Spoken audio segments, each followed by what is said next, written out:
agreed to that, but she had to meet Mary and these things for a day at Miller's Mall. She wasn't real thrilled about them doing that, but that was a lot of fun to see. Classes for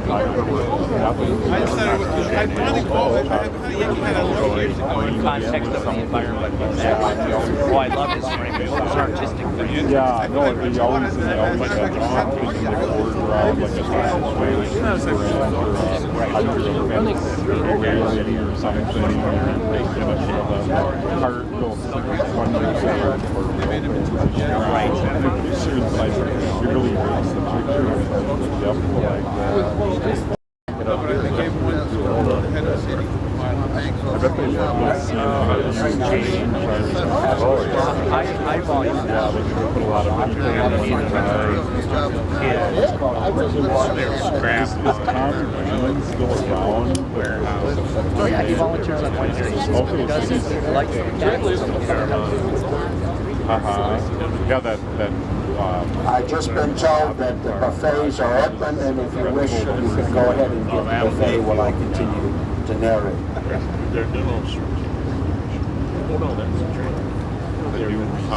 We're going to tuck in. We bring in salt from Canada, pile it up here, and it's called Compass Minerals is the company. And typically we'll bring a relatively small size ship in here, about 25,000 tons of salt, offload it, cover it. It then goes out by rail and by truck throughout the Northland. The salt's used for industrial purposes. It is also used to spread in the roads to help reduce the ice and reduce the cars as they rust away. On your right-hand side, you see the Coast Guard cutter Sundew. We're going to take a quick tuck into here, and I'll talk about some of the ships and stuff as we go out.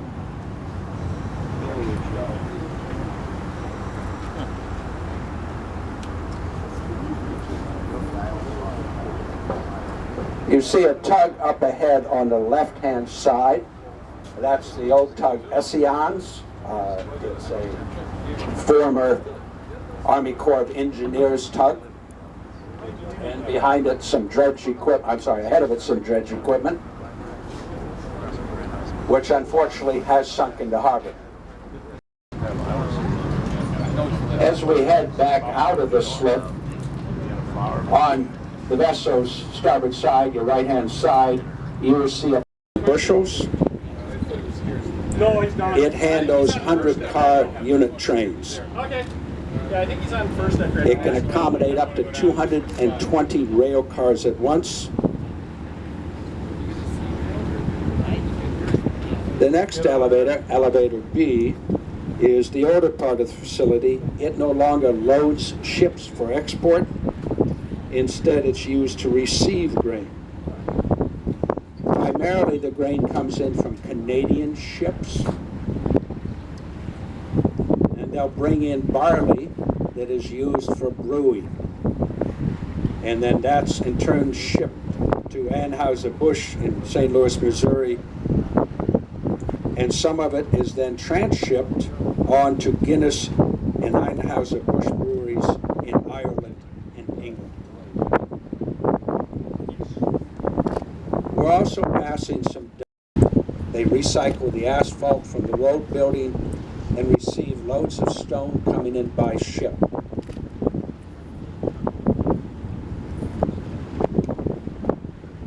And you can see a barge tied up next to the tan buildings at the end of the dock. They'll store barges, and sometimes ships will dock there for a period of time. The next elevator coming up is the Cirrus Global. Now the spout loading system in this particular port does not move, and that means in order to load the ships, we have to move the ships back and forth to load. And if it's a foreign ship, that requires sometimes the use of tugboats and other equipment to move it. Now this elevator has been expanded twice since it opened in 1960.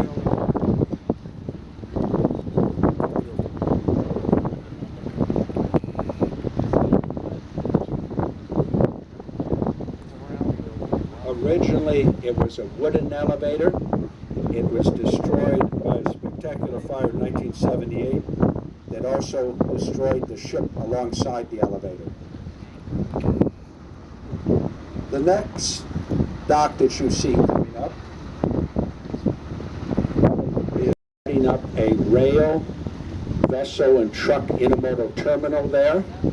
CN will be the lead for that intermodal terminal, but like we connect with several railroads here, all four Class 1s, UP, CP, BNSF, and CN all serve the port. The two cranes you see on your right-hand side were built by Clyde for Beam. It is heading on to discharge cement at Holman. As soon as it's done fueling, we will go by the Holman cement dock shortly.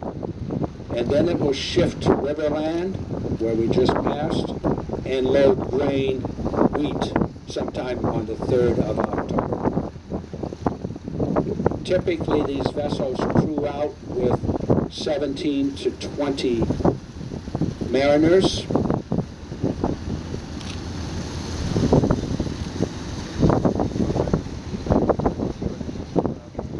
The gantry structure on the deck is used to lift up and pick and move hatches. If you notice, this vessel has no self-unloading gear. It's what we refer to on the lakes as a straight decker. If you look on your right-hand side passing that vessel, you will see draft marks, and you also, because it's stored outside, it may be grinding balls which are made here in the port and then shipped out. It is less expensive to bring the bentonite in clay in by ship from Brazil and offload it here than it is to bring it by rail from the dock here. You will see some low-lying tugs. They look low in profile, but they're actually quite powerful. They're part of the Great Lakes towing fleet. Their primary job is to service the international vessels that come into the harbor. Their size is deceiving. The Dakota is 15 feet longer than the Vista Queen. The Blatnik, the Interstate, and also the bridge that ran between.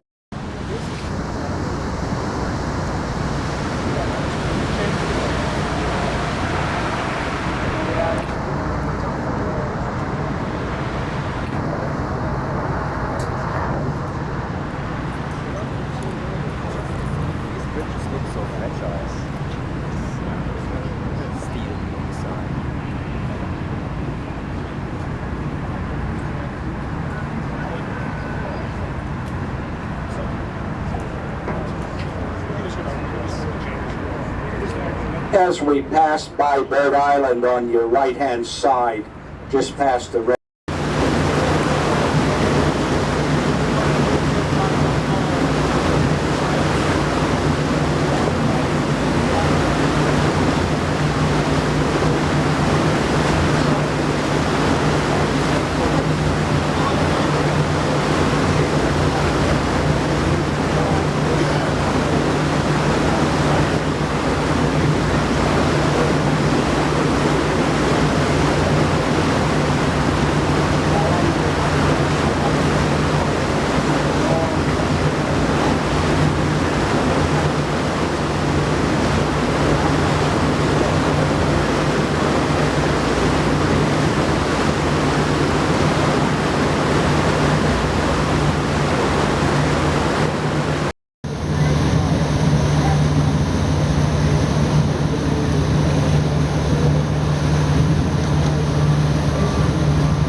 pellet docks is becoming aggressive on the bridge.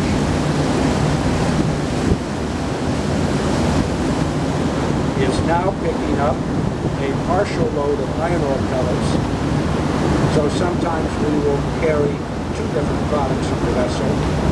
Underneath the dock, back in 1953, you would have ships at both docks and both sides, and you'd probably be loading, if you could do it, in the neighborhood of 7 or 8 ships at once. They use a low-grade ore called taconite to make taconite pellets. Depending on its composition, it's anywhere from 25 to 35% iron ore. Once ground up and processed, it can approach as high as 70% iron ore. The pellets are set. And in all shipping, you want to ship value, not weight.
You will see the location of the steel plant on that map. We don't have it on the current chart because it's no longer in existence. It is being rehabilitated, and otherwise we won't get through everything in the harbor. But on your right-hand side, you'll see another pile of taconite. Not taconite, limestone rather, I'm sorry. Another pile of limestone. And that is Haddock Dock number 8. It was originally a coal receiving dock.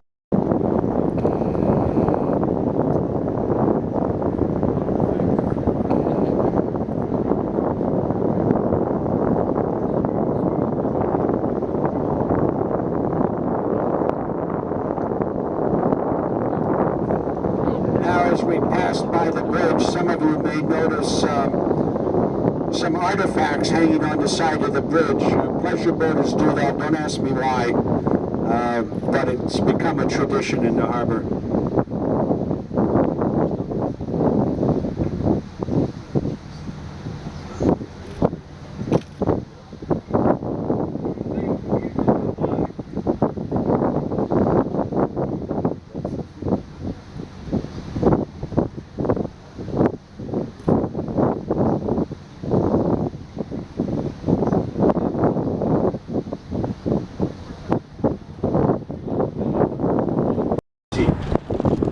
Don't notice the dotted line running up the water. So all our planning for transportation, as Ron Chica said, is done by state for this region. Spill response facility in the port.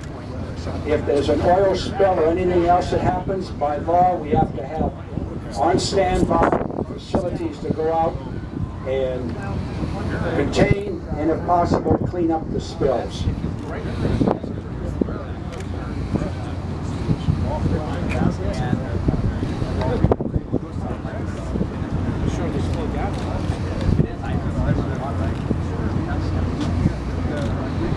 Now, 15 years ago, one of the employees came up with an idea, and now they have one individual who has a control box, the ship when they see them, and he walks along with the control box and loads the entire ship, and there's nobody in the control cab. It's all automated. So they went from 5 or 6 people loading the ship to just one individual to load the ship. Now they pull water in from the bay than the water they took out of the lake.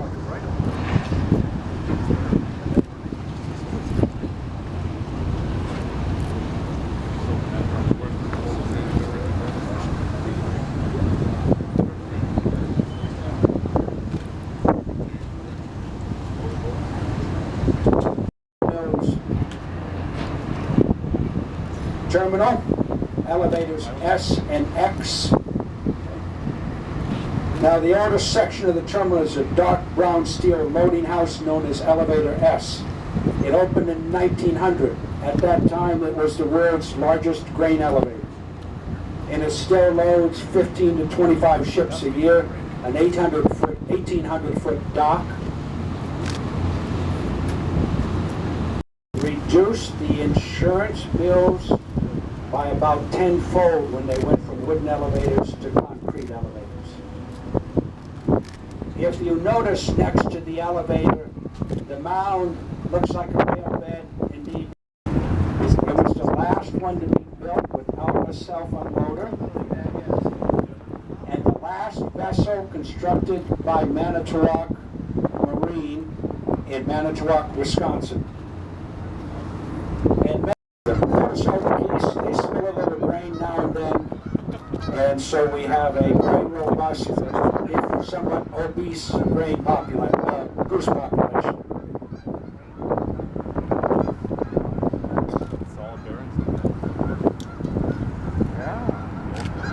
We're now going into Howard's Pocket. On our left-hand side is Connor's Point. And on our right-hand side, the main shoreline of Superior. CHS can load vessels on either side.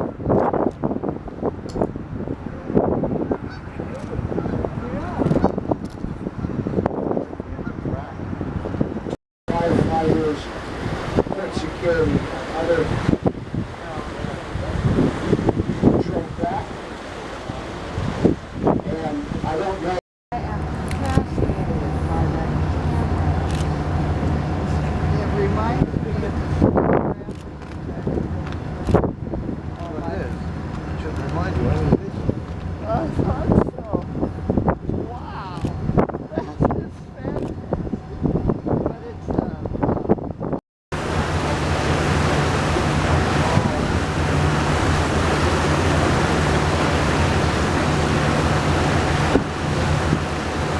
Containers on the railroad.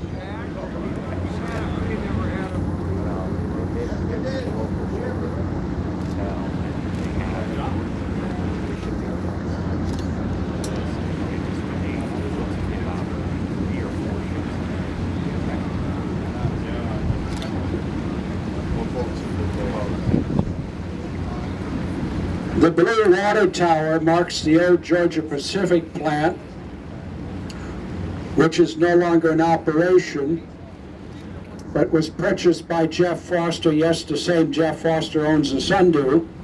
He owns a very large trucking company the other side of the plant, and is now using the plant for a variety of purposes, and briefly considered restoring it to move oil because there's a pipeline that runs from the refinery right to the dock.